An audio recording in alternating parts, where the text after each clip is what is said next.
Now, Frank Heindel has worked as head of Contain the Port for the past decade on this issue, and there's no one who has a deeper knowledge of the details of the SPA's operations, and particularly this study. I mean, he's literally worked almost unceasingly trying to get to the bottom of the economic analysis and all the rationale, and he's going to give you the chronology from the beginning through where we are today, and you will, I think you will agree that the process was wrong, the questions that were asked were wrong, there was the public lack of public exposure and public discussion was wrong, and yet that the SBA has continued to use these numbers, knowing that, through August of this year. And in the Post and Courier's Neil Pierce series, the numbers were again used, and the numbers are used on websites all over the state. The SBA has done nothing to withdraw the numbers or correct them. So I'm going to let Frank give you the chronology. Thank you. Thank you, Dana. South Carolina taxpayers have been conned. The con officially started in May of 2002 when our state's Port Authority loaned Al Parish $76,000 interest-free so he could do an independent and unbiased study. Why does the South Carolina state agency loan Al Parish, a con man, $76,000 of our money interest-free and advertise the study all across our state as independent?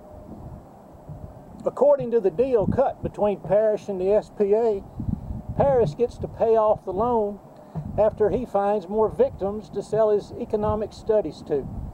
He's supposed to give half the profits back to the SPA. To understand more about how the con worked, let's examine how the SPA worked hand in hand with Parish to create this so-called unbiased and independent study. How does Economan in the SPA do an economic analysis? First, they ask a con man's question. How many jobs would be lost in South Carolina by the year 2035 if our ports were to completely disappear at the end of 2002?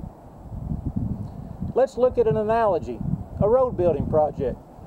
Tomorrow we all go out with jackhammers and we destroy 26 all the way to Columbia. We do not replace the road for 33 years. How many jobs would be lost in South Carolina? Only a con man or someone who would fall for a Nigerian swindle would answer and ask this question and call it an economic analysis.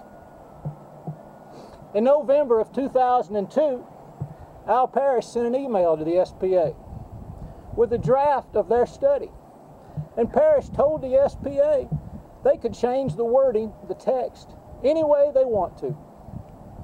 Is this how our state government does independent studies? Loan a swindler money, interest-free, and let the own agency edit the study before he releases it to the press and the unknowing public? In January of 2003, they released the study to the state. This is an ad run in the Post and Courier. 281,660 jobs are no illusion. They call the study independent, and that's an outright lie. I've asked the SPA twice in the last week if this number right here was for jobs at the end of 2002 or the end of 2035. They refused to answer the question.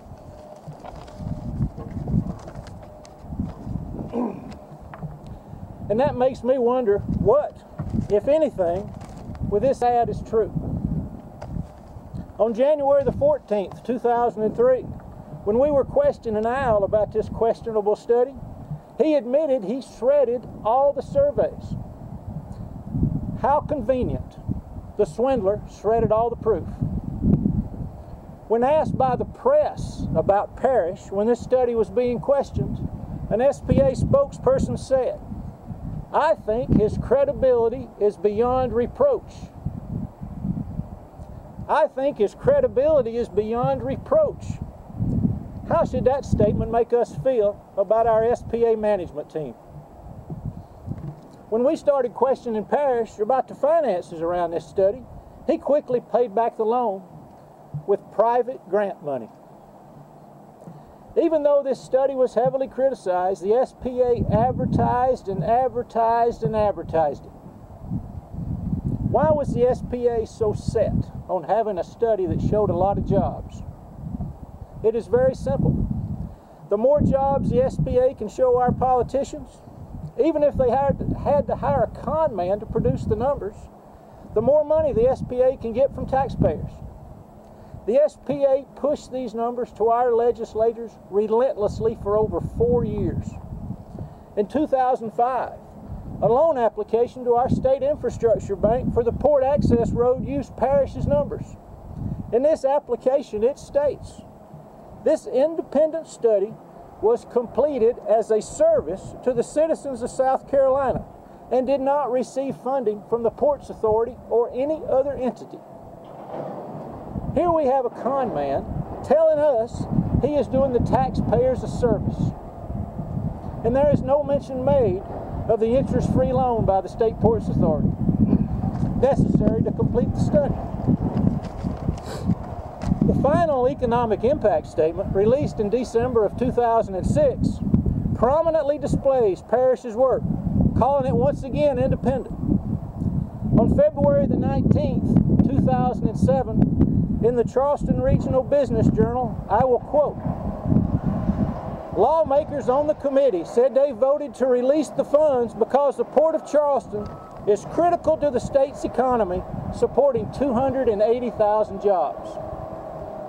Our legislature appropriated $167 million in June of this year to the port access road after being told Parish's numbers. All we have for port economic analysis is Parish numbers. One of the biggest swindlers the Low Country's ever known. The news media continues to use Parish numbers to this day, though they do not cite Parish as the source of these numbers. The public deserves the truth, not numbers from some doomsday scenario played out 33 years in the future, dreamed up by a con man. Al Parish has pleaded guilty to manufacturing documents to the Securities and Exchange Commission, a federal agency. There is little reason not to suspect he has done it to our own state agency. Taxpayers have no reason to trust any Parish number on any study done by Parish. Our governor and our legislatures would not invest one dime of their own personal money in a project supported by Parish economics, and neither should the taxpayers.